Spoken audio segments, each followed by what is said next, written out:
premier festival du film culte, international culte. Alors, comment... Oui, il y a des films internationaux aussi. Ouais. En compétition, mais en rétrospective cette année, c'est essentiellement du rire francophone. D'accord. Alors comment on arrive à l'idée de créer un festival de films cultes?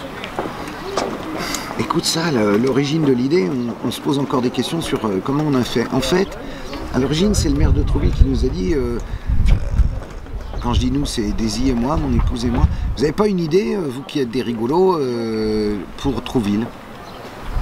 Et on lui a dit le festival du film culte. Lui, il a compris le festival du film de cul. On lui a dit non, non, le culte. Et il a dit mais c'est quoi le culte? On dit c'est ces films qui sont un peu pour nous comme des petites madeleines de Proust, des trucs où il fait bon se réfugier. Quand on a un coup de mou, bon. Et il dit ok, j'ai compris, c'est une bonne idée. Et puis là, on n'a rien fait. En fait, en réalité, pendant un an, on n'a rien fait du tout. Donc après, je le recroise, genre là. Je lui dis, bah alors, cher ami, votre festival. Je dis, merde, j'ai complètement oublié. On avait autre chose à faire, c'est la vie. Je le fais. On y va. Alors on y va, effectivement. Et là, on se dit, bon, il y a des films qu'on adore, et puis il y a des films qu'on ne connaît pas, mais qui sont peut-être des films cultes. Donc essayons de faire les deux, à la fois une rétrospective avec les grands anciens, Jean-Pierre Mariel qui est là, Marianne Chazelle tout à l'heure, Lelouch demain, etc. Et de l'autre côté, de trouver des films qui valent le détour, qui ne sont pas sortis. Donc c'est plus difficile évidemment des films pas sortis, parce qu'il faut lutter avec les distributeurs qui disent mais pourquoi je viendrais dans vos festivals, c'est quoi l'intérêt que j'ai à retirer de ça? Et nous, de leur expliquer, vous voyez, si on arrive à déterminer, il n'y a que 2 prix concernant la compétition, si on arrive à faire en sorte que, grâce à ces prix, votre film trouve un public beaucoup plus large tout de suite, on aura gagné notre pari. Donc du coup, les distributeurs ont écouté. Parce qu'ils disaient, que, même nous, on se le disait, est-ce qu'on peut dire à l'avance qu'un film est culte? Et puis après, je me suis souvenu d'un truc, dans les années 90, il y avait C'est arrivé près de chez vous qui est sorti... à Cannes, je crois que c'était à la semaine de la critique ou à la quinzaine. Et moi à l'époque j'étais à nulle part ailleurs et on faisait les cons sur la plage au Martinez là. Et tout le monde disait ce film est culte, alors qu'il n'y avait que des critiques qui l'avaient vu. Et donc ça voulait dire que certains films, à peine, disons 200 personnes l'avaient vu, ils ressortaient tous galvanisés en disant ah là il se passe un truc. Alors après définition du film culte, un film culte c'est un film généralement qui rompt avec le discours traditionnel, qui a une forme d'audace, d'innovation, qui peut choquer des gens au départ. C'est arrivé près de chez vous, c'était un film choquant parce qu'il y avait des scènes de violence, mais qui dénonçait aussi les débuts à l'époque de la télé-réalité. Et donc on a cherché des films comme ça. Vous dire que ça a été facile, c'est pas facile, mais vous dire qu'on les a, je pense. Tout le monde n'a pas la même définition du film culte. C'est ça, j'ai vu dans le petit bouquin là, sur le festival, plein de gens qui donnent leur film culte, c'est l'impression que c'est plutôt leur film préféré que leur film culte. Après, il y a la nuance entre... Ouais, c'est vrai, c'est vrai. Par exemple, moi j'adore Laurence d'Arabie, mais c'est pas un film culte, c'est un grand classique. J'adore Freaks de Ted Browning, 1932. Ça c'est un film culte, parce qu'on n'est pas nombreux dans la chapelle à aimer... bon. J'adore les Tontons Flingueurs, mais je trouve que dans les Tontons Flingueurs, il n'y a pas d'histoire.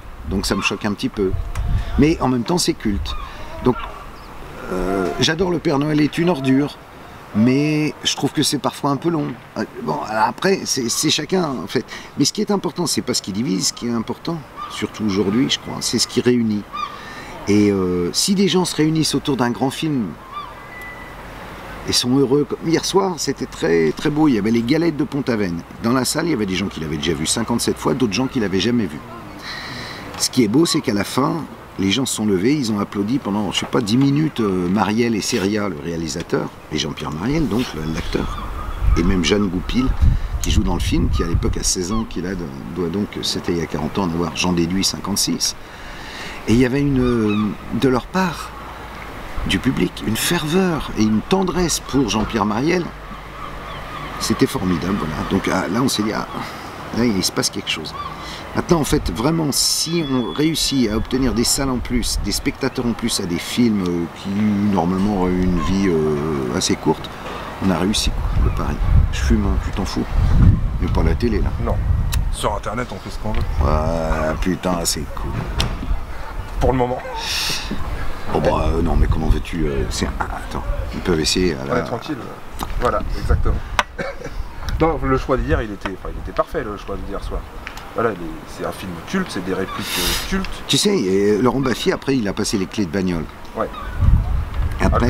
lui, il a bien dans la définition, on dit que parfois un film culte, il a pas forcément marché au départ. Ouais, bah, il a tout fait pour que ça marche pas. Pour le coup. Ouais. Déjà, l'affiche n'y allait pas, c'est une merde. Ensuite, le fait qu'à l'époque, je lui disais après, parce qu'il vient me voir en fait, voilà, l'histoire dans le bon sens, et il vient me voir, et il était vraiment ému. Laurent Baffy ému, c'est assez rare, tu sais, il est caustique, hein. Même avec moi. Il est très drôle. Et là, il était plus drôle, il était au premier degré, ce qui lui arrive jamais. Il me dit, eh ben écoute, voilà, on n'était pas nombreux dans la salle, on devait être 25, tu vois, séance de minuit. Mais tout d'un coup, j'étais dégagé du poids de la production qui a été pour lui terrible. Il a remboursé 21 millions de francs à cause de l'échec du film, parce que comme personne n'en voulait, ben, il l'a produit tout seul. Et là, tout d'un coup, bon, on n'était pas nombreux, mais tout le monde riait de bon cœur, et j'ai vu que mon film était vraiment réussi. Et grâce à toi, je l'ai revu sur grand écran, ce qui ne m'était pas arrivé depuis la sortie, et je me suis rendu compte que, en fait, ce film aurait pu toucher énormément de gens, et que ce film était vraiment culte. Et alors, c'était touchant, si tu veux, ce mec qui tétanise de peur les invités dans les émissions et tout, par sa répartie et tout. Je me suis dit, là non plus, c'était pas inutile. Voilà. Bon, après, tu vois... Quand tu fais ça, tu sais pas où ça t'emmène en fait. Tu le fais parce que tu dis c'est bien de faire un truc, quoi. Voilà, c'est le plaisir de faire des trucs. En fait, c'est le plaisir. Chez moi, c'est le plaisir de faire des trucs en se disant c'est impossible à faire, mais on va le faire. Oui, parce que là, a priori, quand on s'est dit c'est ça, c'est un festival de films cultes, là, ça peut être que des vieux films, parce qu'un film culte, ça peut. Oui, mais ça aurait été chiant. Ça aurait été sympa 5 ans et après c'est la fête à la saucisse, quoi. Tu vois. Après, voilà, qu'est-ce qu'on y met, et puis le prochain... Voilà. Une fois que tu as fait le tour, bon, après ça devient le festival du film du dimanche soir aussi. Qui est une rétro plus une compétition. Compétition, ça donne un sens au truc. Du futur film culte, en fait. C'est ça qui est dur à trouver, du coup, c'est un film, on se dit, celui-là, il pourrait être... Celui qui est en train de passer en ce moment, il a des bonnes chances. Ouais. Tu l'as vu? Non. On va y aller. Et puis... Viens avec moi. Je vais y aller après. Et les prix, alors, les prix sont particuliers, ils ont même des noms particuliers, les prix. Non, les prix, on en a gardé un particulier, c'est le prix Aldo Macione du meilleur réalisateur. Mais Aldo Macione parce qu'il faisait un pas de côté, tu vois. Et donc un réalisateur qui fait un pas de côté, c'est qu'il déjà il est dans la voie du culte. Puis Aldo Macione est culte, je voulais l'inviter, mais il est très malade. Ah. Il est pas bien. Moyen, mais là je peux pas, on est filmé, quoi. Ouais. Pas te raconter tous les cathéters. Non. Mais je m'attendais à... Et l'année prochaine, alors... Oh, attends, on n'y est pas. Mais comme tu vas, toi. Hier, les gens disaient... l'année prochaine, il faut Belmondo. Ouais, Bubble, il viendra. Si tu veux, pour un premier, il faut... Ça va être Jean-Pierre Mariel qui l'aura fait. Jean-Pierre Mariel, Belmondo. Non, mais bien sûr, Bebel, Delon, etc. Mais il faut déjà que le festival existe, qu'il y ait une bonne presse. Parce que Bebel et Delon, ils vont demander à qui? À leur entourage, aux attachés de presse et tout ça. Si le festival a une bonne presse, ils viendront, bien sûr. On veut des Américains aussi, on n'a pas réussi cette année, on avait lancé des pistes, mais là, quand tu écris à Quentin Tarantino en disant viens, il dit what the fuck, Trouville-sur-Mer. À côté, mais pas... Encore, je sais même pas si il y va pas non plus. Hein. Il va pas. Mike Myers. Ouais, génial. Culte. Ah, pour moi, c'est Wayne's World, mon film culte. Ah bah génial. Et les deux crétins, là. Voilà, c'est ça. Fan de hard. Il y avait beaucoup la Cité de la Peur dans... Les gens répondaient beaucoup. Ouais, la Cité de la Peur, ouais. Alors là, du coup, c'est l'inverse, parce que ce film a marché. Ouais. C'est pas un film qui a fait un bide, forcément. Non, il est culte. Il est culte. Les gens l'aiment bien. C'est marrant, ça, c'est générationnel. Ça, la Cité de la Peur, c'est plus les mecs de notre génération. En fait, un peu plus jeunes, on va dire. Quel âge ils ont maintenant? 60 ans, à peu près. Chabat. Déjà? Ah, 58, 60. Farouj, Chantal un peu plus. un peu moins, c'est ça. Je sais pas. Mais c'est les 40 ans, quoi. Et dans les listes, j'ai pas vu le Grand Bleu, par exemple. Alors qu'il y avait une époque de Génération Grand Bleu, enfin voilà. Ça a été un gros succès. Non, mais si tu veux, la première liste de 30, déjà pour la faire, c'était un cauchemar. Parce qu'on avait tous une liste.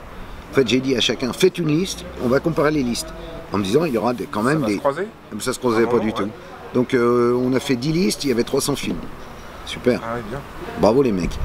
Alors donc moi j'ai dit bon, la démocratie est terminée, ça y est, c'est moi Staline, maintenant je dis les 30 films. Alors tout le monde m'a engueulé, connard, t'as pas mis celui-là, machin. À un moment, sinon, jamais on la mettait sur internet. Donc il fallait que à un moment, tu vois, il faut un chef, alors j'ai fait le chef, et puis voilà. Et puis finalement ça va le jury. Mais ça va, et puis surtout, c'est tous les ans, donc tu vois, l'année prochaine on en propose d'autres, et ainsi de suite. Bon alors ce jury justement, il est un peu rock'n'roll, non? C'est un choix... Il est très rock'n'roll, je te jure, ça a été compliqué quoi. On s'est couché à 4 h, ce matin à 8 h pour l'élever c'était impossible. Du coup le réel en compète il est furieux, on est obligé de refaire une diff, juste pour le jury, ceux qui étaient pas là. Bafi, record du monde, s'est couché à 8 h et je l'ai levé à 14 h. J'espère que là il est dans la salle. Tu l'as vu? Bon, il est dans la salle. Bon voilà quoi, tu vois, tout ça, faut les gérer. C'est des voyous, bon, Joe Star, Bafi, Ariel Dombal, Marielle, Von Hofstadt, le mec de Dickeneck, alors lui... il était bien hier soir. Il est formidable, mais il carbure, hein. On est dans le très très lourd quoi. Sylvain Chaumin est très sérieux, Jacques Séguéla aussi. Eux ils étaient là vraiment à 9 h du matin, ils étaient là impeccables. J'ai 2 jurés, et puis j'en ai d'autres un peu... Et on les choisit comment des jurés comme ça pour avoir un... Il faut 2 choses, qu'ils soient cultes. Eux aussi. Eux. Dans leur... Qu'ils existent par eux-mêmes quoi. On se dise pas, ah c'est qui, il a fait quoi. Tu vas me dire, il y en a, ils sont un peu moins connus, mais leur film parle pour eux. Ok. Et après, deuxième truc, que le mélange des 7 fasse que ça soit comme le public, puisqu'un film culte, il est désigné par le public, pas par les distributeurs, ce serait trop aisé, ou les producteurs. Donc, que ces mecs-là représentent d'une façon le public, donc la France, quoi, on va dire. Et qu'ils soient donc très différents, et ils le sont. Mais, en même temps, ils sont différents, mais ils rient des mêmes choses, ils sont français, ils aiment les mêmes trucs, quoi. Et enfin, au fond, ce sera le mot de la fin, qu'est-ce qu'ils aiment? C'est l'époque où on pouvait oser dire certaines choses qu'on ne peut plus dire. Qui a décidé qu'on ne pouvait plus dire? Je ne sais pas, mais on ne peut plus les dire. Donc ils se retrouvent là-dedans et ils essayent chacun dans leur domaine, si tu réfléchis, de repousser les limites. Et donc ils vont élire un film qui repousse les limites. Et le film qu'on regardait hier soir était un film qui en 75 repoussait les limites. Voilà. C'était donc Marielle. Les galettes. Les galettes. Ouais. À l'époque, il faut que j'aille voir le film. Ouais. Tu m'en veux pas? Non, c'est parfait, c'était très bien. Merci. Merci beaucoup en tout cas. Merci à vous. J'y vais parce que les petits gars, là, les 4, là, ils vont être furieux.